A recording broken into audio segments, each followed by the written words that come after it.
welcome back to the channel and today we are going to start a new topic in public administration lecture series plans and priorities पे आज हम discuss करने वाले हैं। तो अगर आप चैनल पे नए हैं तो public administration lecture series channel पे अवेलेबल है, जाइए देखिए। पेपर 1 पेपर 2 प्लेलिस्ट हैं एंड शेयर कीजिए, सब्सक्राइब ज़रूर करना है आपने और वीडियो को लाइक करना। और जो भी आपके डाउट्स हैं, क्वेरी हैं, वो आप कमेंट सेक्शन में आप हमें बता सकते हैं। So without wasting much time शुरू करते हैं आज का lecture number 21 in the Indian administration lecture series which is based on the planning process in India. Fine, सबसे पहले समझिए कि प्लानिंग का मतलब क्या होता है। What is the role of planning in the administrative process. Basically what does it mean by planning. Planning means आप कोई डिसीजन लेते हैं, कुछ प्लान करते हैं फ्यूचर को लेकर के। आपके कुछ बेसिक ऑब्जेक्टिव होते हैं, हर एक ऑर्गेनाइजेशन की कुछ बेसिक ऑब्जेक्टिव्स होते हैं और उन ऑब्जेक्टिव को अचीव करने के लिए आप एक रोड मैप तैयार करते हैं, that is called planning. Sorry, for example you want to achieve the development, but development तो एक बहुत ब्रॉड एरिया हो गया। किस पर्टिकुलर सेक्टर के अंदर आपको डेवलपमेंट चाहिए, तो उसका एक रोड मैप तैयार करना पड़ेगा आपको कि आपको एग्रीकल्चर में इंप्रूवमेंट लानी है, आपको पॉवर्टी को इरेडिकेट करना है, आपको करना क्या है फाइनली, तो उसके लिए आपको प्लानिंग करनी पड़ेगी। बट एडमिनिस्ट्रेटिव प्रोसेस के अंदर माना जाता है कि planning is the first and foremost step in administrative process.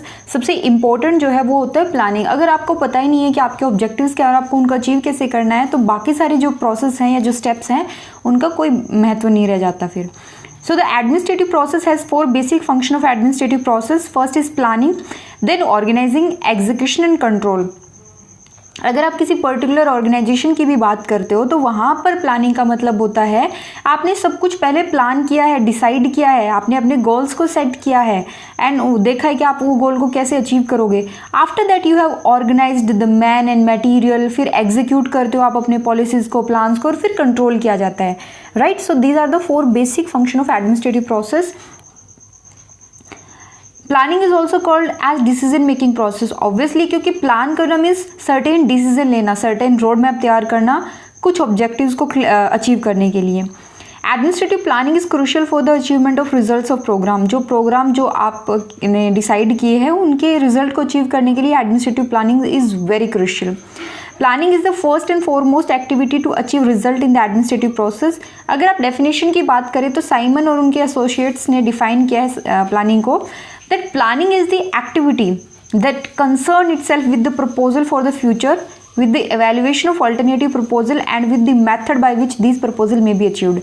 समझिए, प्रपोजल फॉर द फ्यूचर, भविष्य में क्या होने वाला है, फ्यूचर में क्या होने वाला है, उनका प्रपोजल कि आप ये करेंगे या आप वो करेंगे, उसका प्रपोजल। साथ ही साथ अल्टरनेटिव प्रपोजल, अगर आपको डेवलपमेंट करनी है तो ये आपका फ्यूचर का हो गया, आपने गोल सेट कर लिया। अल्टरनेटिव मीन्स किस सेक्टर में आपको डेवलपमेंट करनी है, क्या आपको पॉवर्टी पे काम करना है या आपको वल्नरेबल सेक्शन पे काम करना है या आपको एनवायरनमेंट के लिए काम करना है, आपको पर्टिकुलरली किस सेक्शन को टारगेट करना है, वो होता है evaluation of alternative proposal. And finally जब आप अपने प्रपोजल को डिसाइड कर चुके हैं तो मेथड बताना पड़ेगा आपको कि आपको किस तरीके से वो अचीव करनी है। For example, if you want to eradicate the poverty, then how you are going to achieve that particular proposal or particular target, right? So according to Simon and his associate, planning as the activity that concern itself with the proposal for the future, with the evaluation of alternative proposal and with the method by which these proposal may be achieved। ठीक है, कोई doubt है तो आप comment section में पूछ सकते हैं। फर्दर बात करते हैं according to Peter Drucker. Peter Drucker को हम अलग से भी कवर करेंगे, काफ़ी इंपॉर्टेंट थिंकर हैं ये, तो इनको अलग से भी कवर करेंगे। बट यहाँ पर डेफिनेशन के तौर पे देखते हैं कि वो क्या कहते हैं। That planning is the continuous process of making present risk taking decision systematically and with the best possible knowledge of their futurity, organizing systematically the effort needed to carry out these decisions and measuring the result of these decisions against the expectations through organized systematic feedback। No need to learn, word to word आपको याद करने की कोई ज़रूरत नहीं है। Just understand the basic purpose of planning. Planning ऐसा नहीं है कि आपने स्टार्टिंग में सब कुछ डिसाइड कर दिया और ख़त्म, नहीं, it is an continuous process, it is a continuous process. ठीक है, continuous process of decisions, taking decision, आप फैसले लेते जा रहे हो और जितनी आपके पास नॉलेज है with the best possible knowledge कि भविष्य में ये होने वाला है, फ्यूचर को ध्यान में रखते हुए आपके पास जितनी नॉलेज है उस नॉलेज का यूज़ करके जो आप कॉन्टीन्यूसली डिसीजन लेते जा रहे हो, that is called planning. How? Organizing systematically, जो आपने डिसीजंस लिए हैं वो किस तरीके से आप कैरी आउट करोगे, आपने कह तो दिया कि आप पर्टिकुलर काम को करोगे, बट कैसे करोगे वो ऑर्गेनाइज करना in a systematic way, as well as कि जो आपने डिसीजन लिया है, ठीक है, आपने कहा कि हम आने वाले 4 सालों में ये काम करेंगे, बट क्या उतना अचीव हुआ आपको, क्या वो एक्सपेक्टेशन मीट हुई? So measuring the result of this decision against the expectation through organised systematic feedback. Planning में ऐसा नहीं है कि सिर्फ डिसीजन लेकर के छोड़ दिया। पीटर ड्रकर का मानना है कि आपने डिसीजन लिया फ्यूचर को ध्यान में रखते हुए, उन डिसीजन को पूरा करने के लिए आपने एक पूरा रोड मैप तैयार किया, ऑर्गेनाइज किया सब कुछ, एंड आफ्टर दैट आपने फीडबैक भी लिया कि क्या आपने जो एक्सपेक्ट किया था वो रिजल्ट आपको मिला या नहीं मिला। I hope it is clear now. Planning economic भी हो सकती है, फाइनेंशियल भी हो सकती है, but it is always a forward thinking process. हमेशा आप कुछ प्लान किसके लिए करोगे? पास्ट के लिए कभी प्लानिंग नहीं होती, फ्यूचर के लिए प्लानिंग होती है, तो it's a forward thinking. The real aim of planning is to achieve intended result.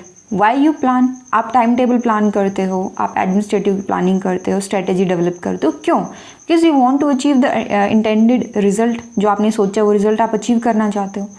Planning is central to all the functions of administration. First and foremost thing is to plan.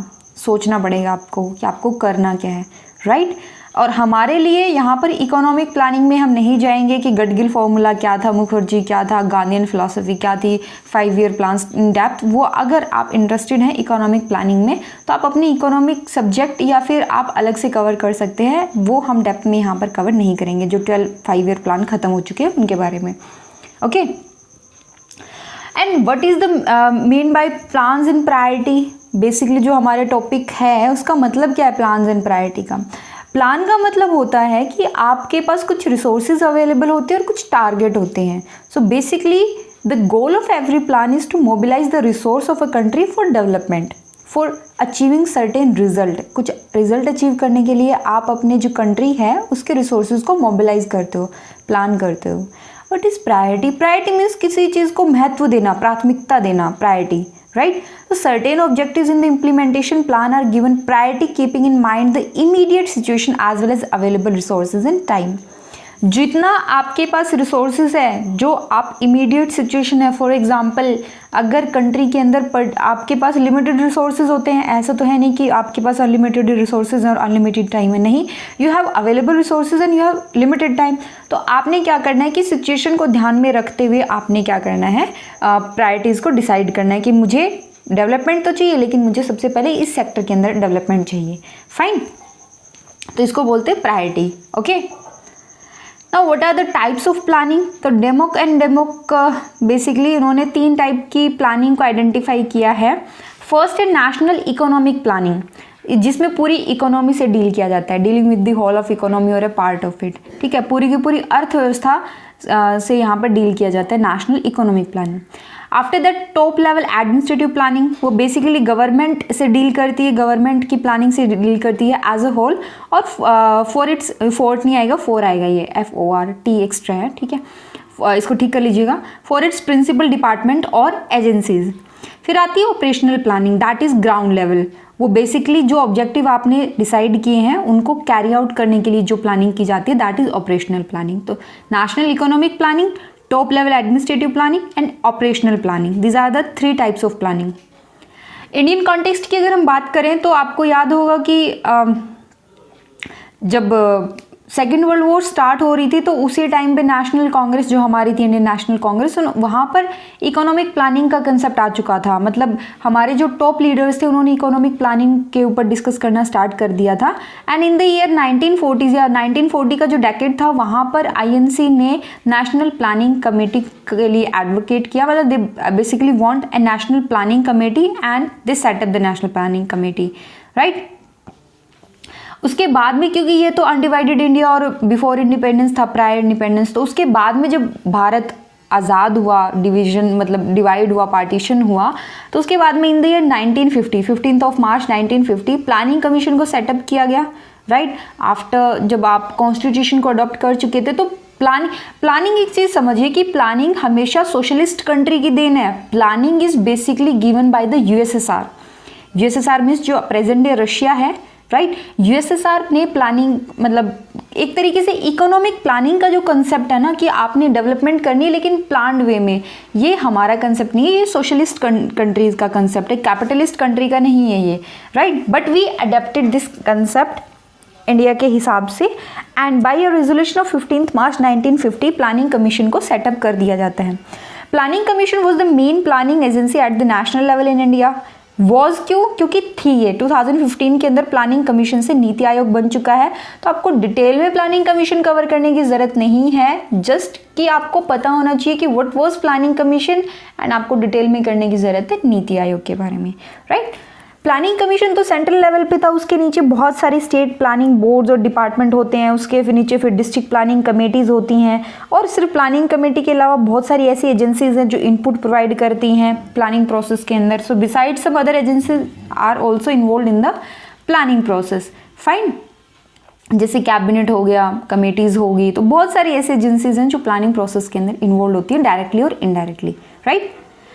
बात करें नीति आयोग की, यहाँ पर planning commission क्यों नहीं लिया हमने? क्योंकि उसको स्क्रैप कर दिया गया, या कह सकते हैं कि रिप्लेस कर दिया गया बाय द नीति आयोग। नीति आयोग की फुल फॉर्म क्या है?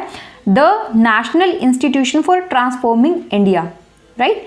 It was formed by a resolution of union cabinet on January 1st, 2015. It's a premier policy think tank of the government of India, providing both directional and policy inputs. Now you have to tell me कि planning commission और नीति आयोग में basic difference क्या है, right. क्या सिर्फ एक body को ट्रांसफॉर्म किया गया है या कुछ बेसिक चेंज भी लाया गया है? थोड़ा सा प्लानिंग कमीशन के बारे में रीड कीजिए, देन लेट अदर नो कि प्लानिंग कमीशन और नीति आयोग के अंदर कि बेसिक स्ट्रक्चर के अंदर या उनके ऑब्जेक्टिव के अंदर क्या डिफरेंस है, right. NITI Aayog also provide relevant technical advice to the centre and state. NITI Aayog में गवर्निंग काउंसिल होती है। गवर्निंग काउंसिल जो है बेसिकली वहाँ पर पीएम होते हैं चेयरमैन, और सारे स्टेट के सीएम होते हैं, और यूनियन टेरिटरीज के लेफ्टिनेंट गवर्नर होते हैं। ये डेटा नीति आयोग की वेबसाइट से उठाया गया है, राइट। और यहाँ के वाइस चेयरमैन कौन है? पीएम हमारे जो भी फिलहाल 2019 के अंदर mister Narendra Modi is the chairman. Now tell me who is the vice chairman. NITI Aayog की वेबसाइट पे जाइए, काफ़ी अच्छे आपको आर्टिकल्स मिल जाएंगे फॉर योर एग्जाम पर्सपेक्टिव, खास करके कम्पिटिटिव फेडरलिज्म और कोऑपरेटिव फेडरलिज्म के बारे में काफ़ी अच्छा दे रखा है वहाँ पे। तो आप जाइए, विजिट कीजिए इस वेबसाइट को, नीति आयोग को, ठीक है। काफ़ी अच्छे इनपुट आपको वहाँ से मिल जाएंगे। उसी वेबसाइट पे यहाँ पर मेंशन कर रखा है कि वाई नीति आयोग, आपको नीति आयोग की ज़रूरत क्यों पड़ी, या क्यों प्लानिंग कमीशन को चेंज करके आपने नीति आयोग के अंदर कन्वर्ट किया, मतलब क्यों ट्रांसफॉर्म किया। तो आप ये तो है क्यों किया, लेकिन बेसिकली हुआ क्या है एक्चुअल में, कि क्या था प्लानिंग कमीशन में जो उन्होंने नीति आयोग में चेंज किया है, बेसिक डिफरेंस क्या है दोनों के बीच में। Government constituted the NITI Aayog to replace planning commission in order to better serve the needs and aspiration of the people of India. लोगों की उम्मीद और उनकी ज़रूरतों को बेहतर तरीके से सर्व कर सके, इसीलिए प्लानिंग कमीशन को रिप्लेस किया गया है नीति आयोग के द्वारा। NITI Aayog act as a quintessential platform of the government of India to bring states to act together in the national interest and thereby foster cooperative federalism. Quintessential का meaning होता है सर्वोत्कृष्ट, सबसे बेहतरीन प्लेटफॉर्म ये provide करता है government of India को, जिसमें ये स्टेट्स को एक साथ लेकर के आता है नीति आयोग, और कोऑपरेटिव फेडरलिज्म को प्रमोट करता है। ऑन June 7, 2018 ने पीएम ने नीति आयोग को थोड़ा सा रिकॉन्स्टिट्यूशन के लिए अप्रूव किया। यहाँ पर अब एक्स ऑफिशियो मेंबर और स्पेशल इम्यूनिटीज़ को भी यहाँ पर इंक्लूड किया गया है, ठीक है। यहाँ पर कुछ पार्ट टाइम मेंबर हैं, कुछ परमानेंट मेंबर है, एक्स ऑफिशियो मेंबर, और कुछ स्पेशल इन्वाइटीज़ हैं, जिसमें हमारे होम मिनिस्टर, ठीक है, हमारे डिफेंस मिनिस्टर, ये कुछ स्पेशल इन्वाइटीज़ भी हैं। तो आप जाइए वेबसाइट पे ज़रूर विजिट कीजिए नीति आयोग की, ठीक है। Not only from the public administration perspective, but आपके जो मेंस का एग्जाम होता है यूपीएससी का, ज़रूर विजिट कीजिए नीति आयोग की वेबसाइट से, okay. So that is all about for today, and next topic will be based on indicative planning and process of plan formulation in India. Okay, don't forget to subscribe.